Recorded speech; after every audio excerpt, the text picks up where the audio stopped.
pour bien réaliser une copie, nous avons besoin d'un crayon bien taillé et puis d'une règle.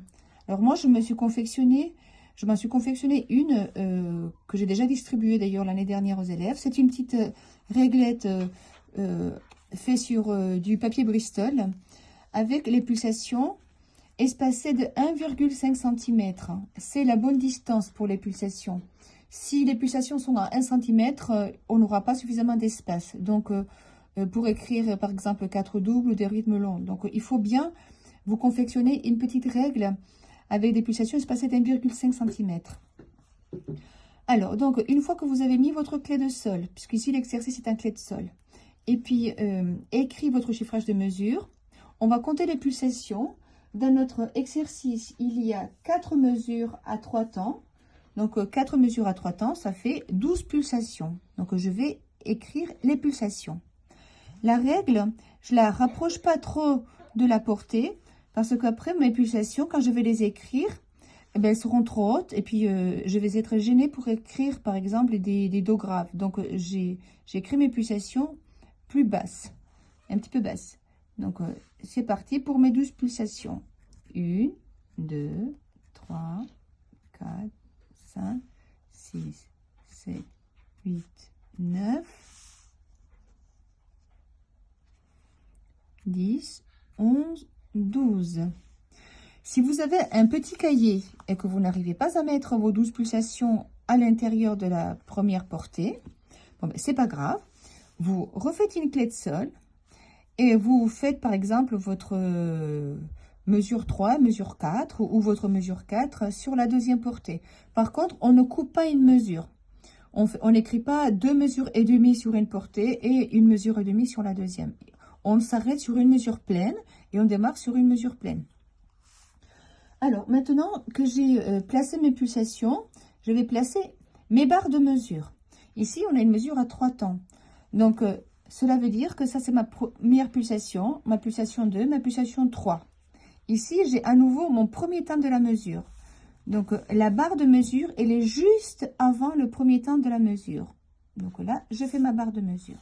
Donc, 1, 2, 3. 1, donc ça, c'est de nouveau le début d'une mesure. Donc, je fais ma barre de mesure. 1, 2, 3. 1, devant le 1, je refais ma barre de mesure. Et puis 1, 2, 3, c'est la fin. Puisque c'est fini, point final, je fais une double barre. Voilà. Maintenant, je commence par lire ma première pulsation. J'ai Do, Si, croche pointée double. Donc, le Do. Je fais là un peu vers le bas, puisque c'est une note qui est plutôt aiguë. Et le Si, que je place vraiment à la fin de ma pulsation. Croche pointée, double croche. La noire.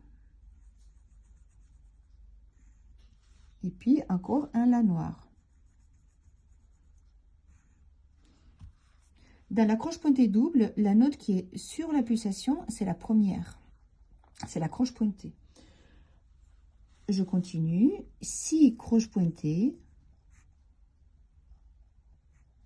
Et la double croche à la fin de la pulsation. Le La est une double croche à 2 barres. Sol sur la deuxième pulsation. Après, il y a un soupir. Rappelez-vous, pour faire le soupir, on fait le signe de Zorro. Et on dit que Zorro est sur son cheval. Donc, on fait le C de cheval. Vous continuez comme ça jusqu'à la fin. Vous allez faire ça tout seul. Une fois qu'on a écrit les rythmes et les notes, on va écrire le phrasé. Ici, on a une première phrase. Donc, ce sont des sons entre lesquels nous n'allons pas respirer. C'est tout lié. Et ici, j'ai de nouveau une phrase. Le début. Une fois qu'on a écrit tout le phrasé, les notes portées, piquées, liées, après, on va écrire les nuances. Donc, le début est forté. Donc, je mets le F.